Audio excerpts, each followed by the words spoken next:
Goeiedag, Vanessa Foster van die Bybel in 1 jaar saam met julle. Vandag lees ons saam uit Johannes hoofstuk 17. Terwyl die ander 3 evangelies Jesus se laaste, angstige gebed in die tuin noem, kies Johannes om hierdie voorlaaste aanroeping, dikwels verwys as die hoëpriesterlike gebed, te beskryf. Ons sien in die eerste gedeelte dat Jesus oor homself bid. Nou die woord van God is vol gebede, maar hierdie gebed tref verreweg die mense innerlike wese die meeste. Ons sien dat dit 'n eenvoudig, maar tog diep en betekenisvolle gebed is. Wanneer ons na die eerste vers van hierdie gebed kyk, sien ons dit word met 'n hart en verstand gedoen wat na die hemel opkyk. Jesus maak geen melding van sy probleme of besluite nie. Sy hart en verstand was op hoër dinge gefestig en hy het homself verbind tot die vervulling van God die Vader se wil, ongeag die koste. Dit spreek van verhouding. Jesus was nie selfsugtig om vir homself te bid nie.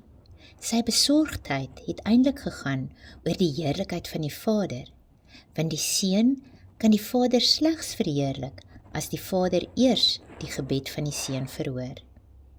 Nou hoeveel hoop gee verse 2 en 3 ons nie net nie, om te weet dat Jesus gesag het oor alle vlees. Ons kan nou in geloof bid vir verlore siele, want Jesus is die een wat die ewige lewe gee aan diegene wat die Vader aan hom gegee het. Die ewige lewe word gevind in kennis van beide God die Vader en Jesus Christus, God die Seun. Wanneer ons in Filippense 2 verse 5 tot 11 lees, sien ons dat almal die gesag van Jesus sal erken, want elke knie sal buig en elke tong sal bely dat Jesus Christus die Here is. In verse 4 en 5 sien ons dat Jesus nie gewag het tot sy werk aan die kruis voltooi is voor hy God die Vader verheerlik het nie. Sy geloof, gehoorsaamheid, elke preek, genesing, onderrig, konfrontasie, liefdevolle aanraking, dit als het die Vader verheerlik.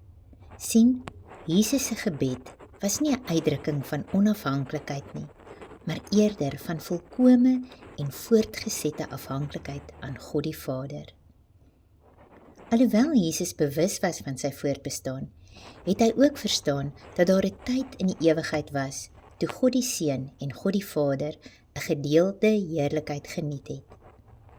Ons sien in verse 6 tot 19 dat Jesus die disippels in die gebed aan die Vader opdra. God se karakter van liefde, goedheid, geregtigheid en heiligheid is deur God die Seun, die persoon van die drie eenheid, waarmee die mens kon vereenselwig, geopenbaar hier op aarde. Jesus het sy disippels gekies na 'n nag van gebed en totale afhanklikheid van God die Vader in die keuse van die manne uitgespreek. Lees gerus Lukas 6, verse 12 tot 16. Nou dit wat Christus in is ook die Vader sin, en Jesus bid vir die behoud, beskerming en heiligmaking van die disippels. Ons sien dat Jesus nie bid dat hulle uit die wêreld weggeneem moet word nie, maar eerder bewaar moet word van die bose. Sien, in hierdie wêreld en sy goddelose stelsels word mens vandag nog gehaat omrede hulle die blye boodskap verkondig. Maar ons moet nie mismoedig word nie. Nee, ons moet eerder getrou bly teenoor God terwyl ons die opdrag uitvoer.